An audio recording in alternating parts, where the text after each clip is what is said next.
Welcome to Business Notes. I'm your host, Diane Bogino. Our guest today is Rona Lewis. Rona is the co-founder and CEO of Playful Mind Project, a company that changes corporate culture and assists remote workers in igniting engagement and exploding productivity, utilizing aspects of purposeful and attuned play. Rona is a professional speaker and has over 10 years of consulting experience and 20 years of corporate experience, ending that career with the title of VP of Ad Sales. Rona is an expert in playing with corporate employees for productivity, creativity, team building, brainstorming, and more. Today, Rona will explain how your organization can benefit from taking a break to play. Rona, welcome to Business Notes, and thank you for being on the show today.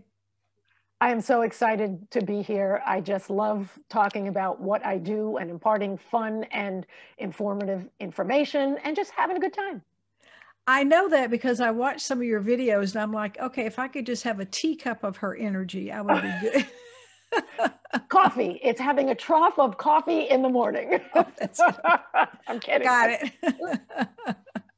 So tell our audience, how did you get into this specialty in the first place? I've been in business for a long time. I was in media in New York. I was a media rep, and then I worked my way up to VP of sales. Now, for those people who don't know what a media rep is, basically anyone who reps media represents various, we sell their airtime to ad agencies. So when I was selling, it was basically, 100 years ago, it was selling traditional media. TV, radio, cable, and digital was just coming into the forefront. And I was, if not the youngest, one of the youngest media reps in the country. So I put a lot of pressure on myself, and when I work, and I'm a New Yorker, when I do it, I really do it. So I was putting a lot of stress on myself. And one day it got to be so bad because not only are you trying to make your numbers and you're making contacts and all things like that, you're selling time. And when you're selling time, if that time period doesn't get sold, you can never get it back again. It's not like selling cars where it kind of stays on the lot. So that adds to the pressure. So one day, it must have been like the beginning of fourth quarter where everybody buys for the holidays. I basically had a panic attack.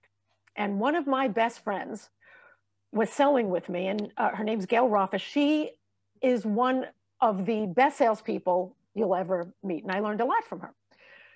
She came running over to me, put her nose this close to mine, grabbed my shoulders, and did a verbal bitch slap, and said, "Rona, you have to take a deep breath. This is not brain surgery. There is no blood. No one ever died from advertising." And it kind of stopped me in my tracks. It was an epiphany. It's like, of course, no one ever died from advertising. And I kind of let that sink in and realized that I had to take a lighter-hearted view of it. Advertising and sales and all, it's fun. And I had to let more fun in. And as soon as I did that, my job became more fun. I was a better salesperson. I was a better listener. And that really got me to thinking, what else is missing?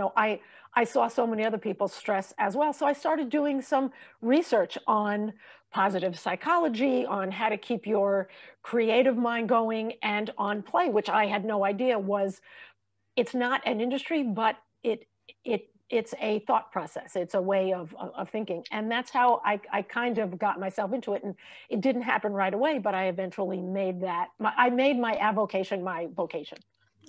So you mentioned about being lighthearted, and of course I think about play, and that's what you do. So what do you see as the importance of play overall? It's how you look at it. Play is not just an activity. It's an attitude. It's that inner child where you have a sense of discovery and fun. It's an entire shift of viewpoints. It's what you do with the situation that you're in. You know, you can be reactive and get really tense about it, or you can kind of say, you know, what can we do with this? You know, and it's also when you're cranky, it's impossible to play, right? You know, think about it. When someone tries to get you to lighten your mood, you won't have it unless you are open and realize that, oh, I have to take a step back and kind of recenter myself. And when you're in that state of play, you're present. And when you're in that present mindset, it's impossible to stress and be cranky.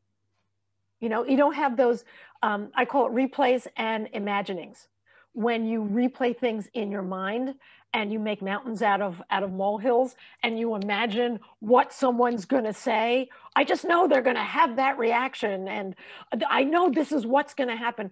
When 99.678% of the time, it never does. Or they're never thinking about it. You can never know what someone else is thinking. And trust me, as a slightly A-type personality, I'm in my head a lot.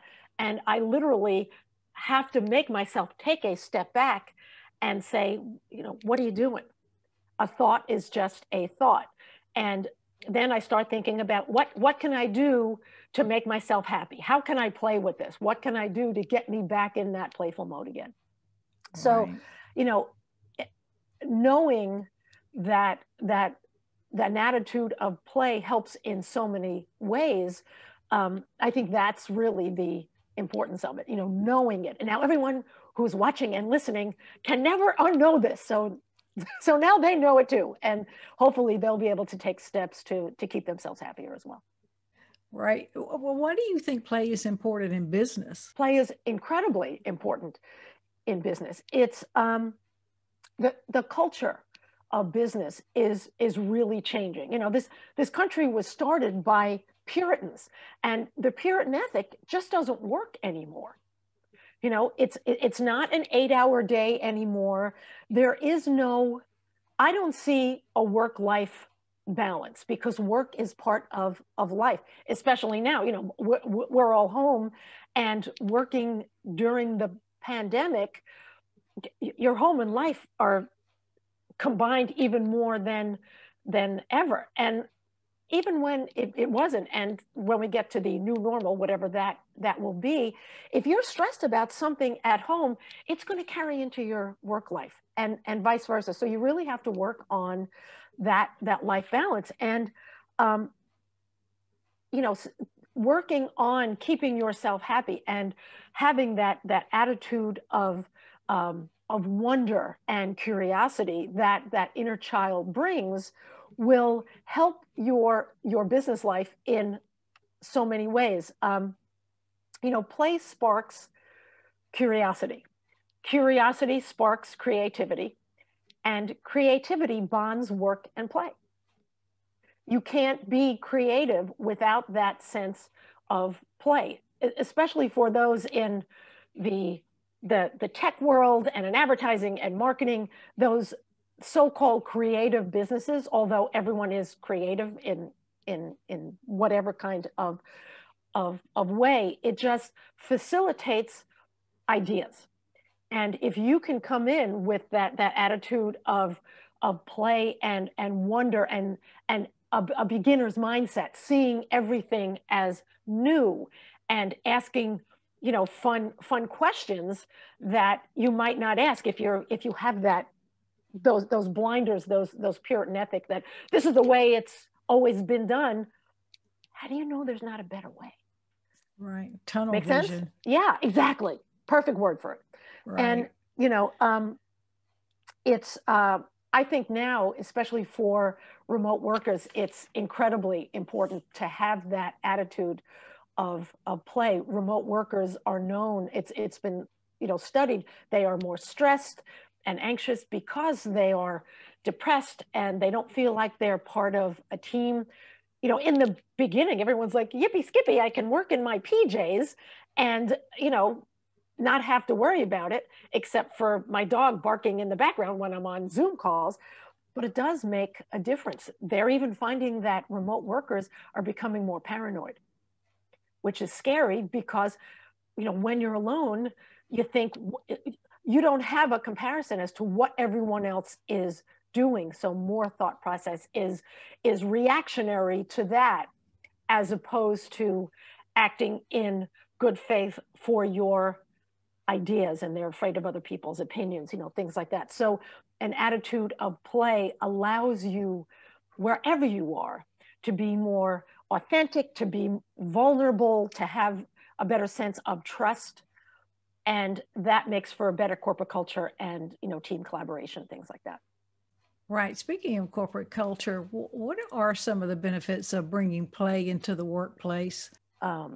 You know, there's the individual side, and then there's the team building side. You know, on the individual side, you're more apt to bring up ideas and be sure of yourself when you're sharing. You know, too many people are afraid of judgments. You know, when you're in your adult mind, you're afraid of what other people think.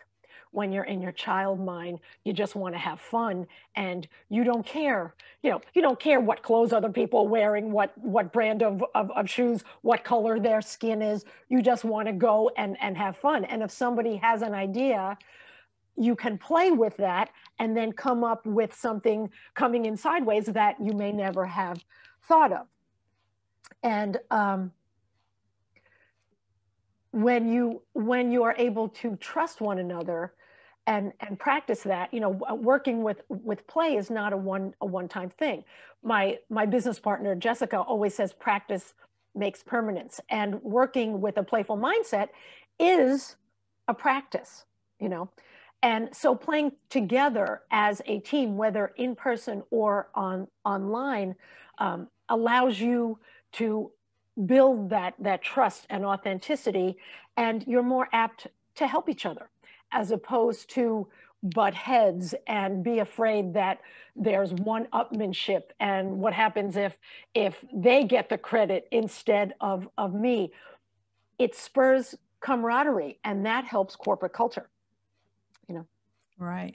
I love what you said about practice being permanent and not Isn't that perfect, great? because perfection is one of the things that will stop play in its Exactly. tracks. Exactly. Yes. You know, when my ex-husband is a contemporary jazz recording artist, and he's a musical genius.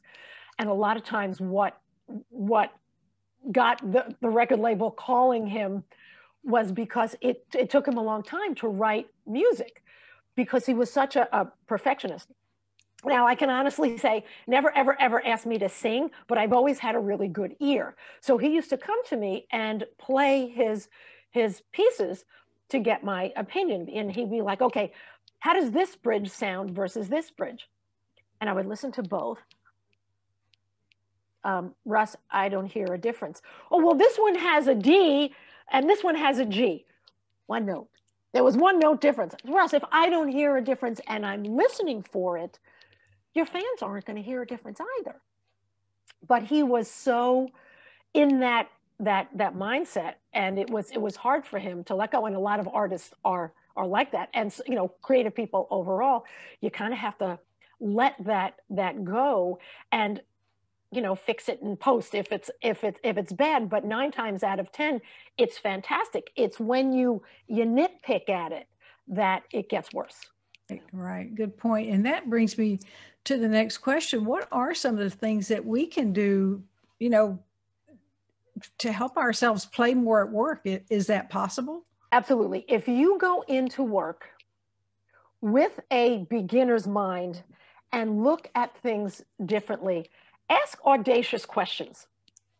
You know, why is my desk like this? Why can't it be higher or lower? Why do they have, you know, why is this blue? You know, what, how come, where did unicorns come from? You know, don't just ask business questions to yourself. If you can go in and wonder about everything and give yourself little tests. When I go in and give keynotes and I call them, or I should say Jessica and I call them Wonder Labs. Wonder Labs are basically lunch and learns, but isn't it more fun to call them Wonder Labs? So when we go in, we always challenge them. Go outside at least twice a week, wander and wonder. So wander around a new neighborhood or even go in your neighborhood and ask questions like a kid. Why is this flower shaped like this? How did this grow over here? Why is the sky blue? How come the sidewalk has lines in it? You know, things that we take for granted and we just ignore. When we used to commute to work, we would go every day basically the same way, and we would be lost in our thoughts and not even notice when the time period from the time when we left the house to when we got to work, right? When we can look around and notice the artwork on the buildings and, you know, wonder about how did that get built? What made them decide that? It also helps with road rage, because we are so intent when we're, and in our adult mind, you know, we're like, don't these people know I have somewhere to go? When you're enjoying yourself, you don't even notice it, you know? So I think that's a big thing. And ask, no matter what you're doing, ask questions of how else can this be done? How else can we, you know, can we look at this? If you're a manager, charge your people with those very things. Come in, you know, in your Monday morning meeting, ask one fun, audacious question, and then give a prize on that Friday. Who comes up with the best answer? Or you could have a contest where you ask a question and everybody has to take a picture that answers it in some way or is related to it. Because if we can't get together, we can certainly post pictures on either the internet in the in the office, if you're on Slack or whatever, or on your social media. Just have fun with something, and that will help with team building. You can collaborate, you can add on, things like that. Right, right. So you mentioned a few things that Playful Mind Project does with employees. What are some of the other things when you go into a corporate office or even online? What are some of the things that you do with these employees? We do a lot of team building. We have two different areas where we work. Purposeful play is a way to look at what we do. There's a method to our madness, you know, for team building, for brainstorming, and overall corporate culture.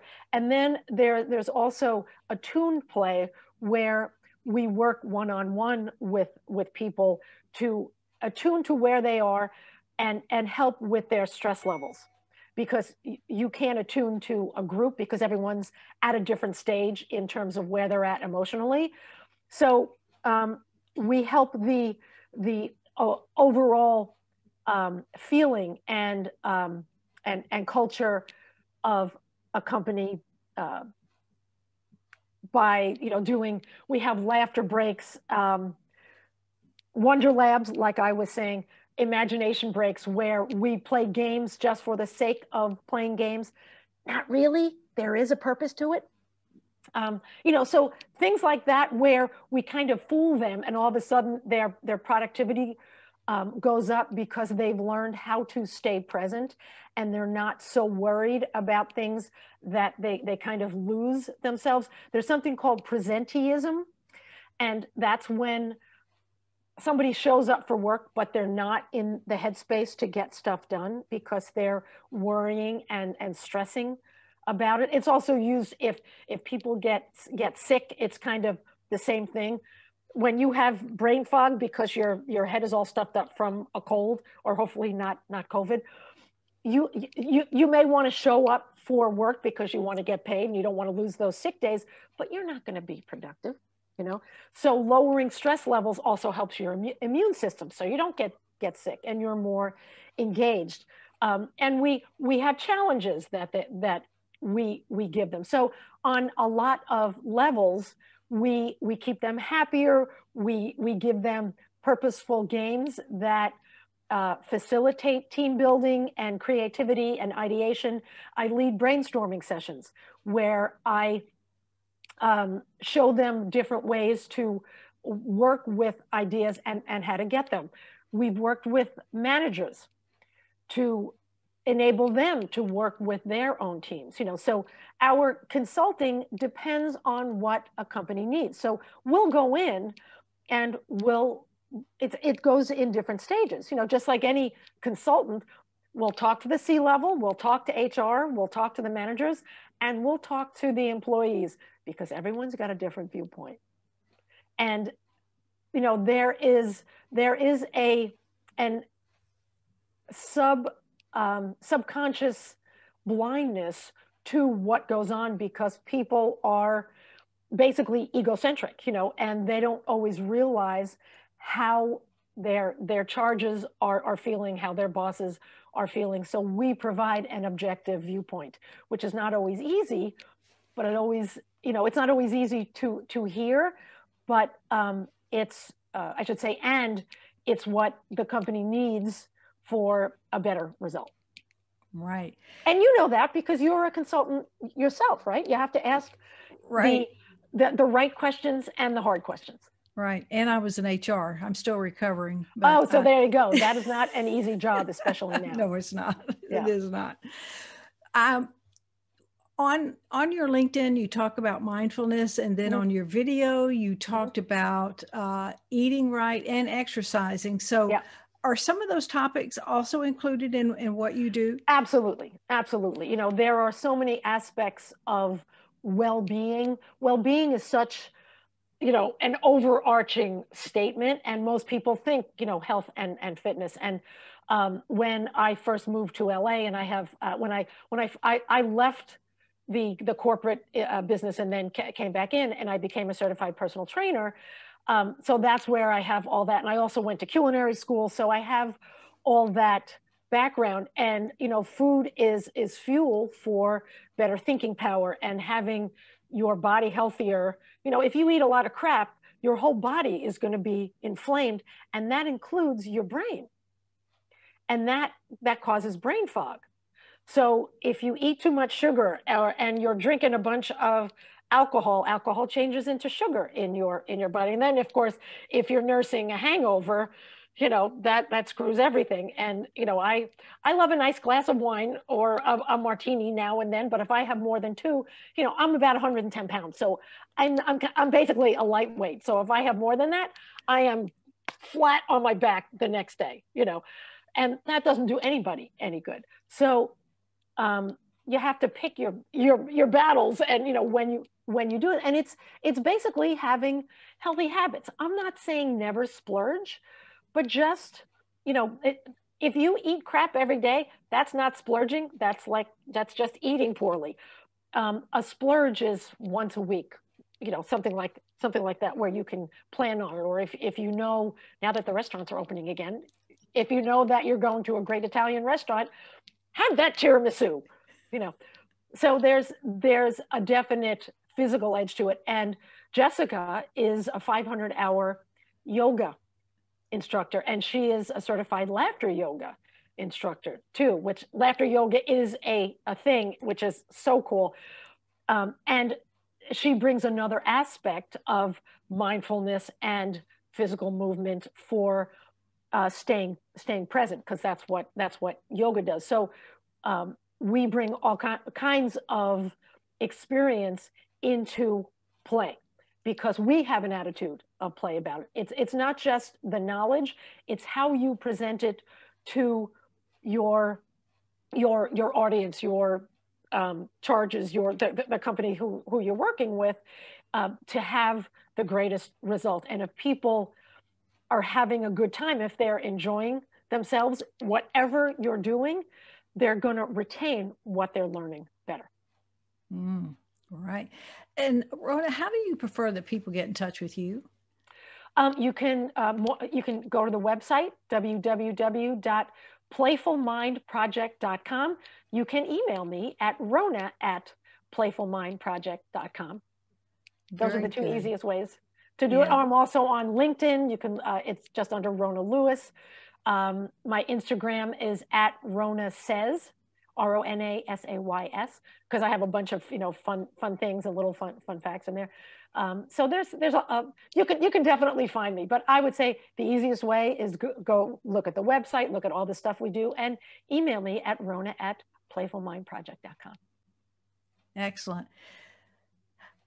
People have got a lot to think about when you talk about staying well, keeping fit, but also keeping your mind in a place where you're not suffering from depression and getting into silo thinking or tunnel vision.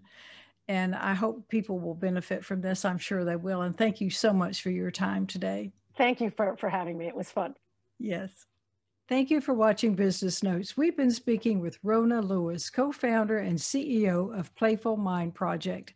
I'm your host, Diane Bogino, bringing you business ideas you can bank on.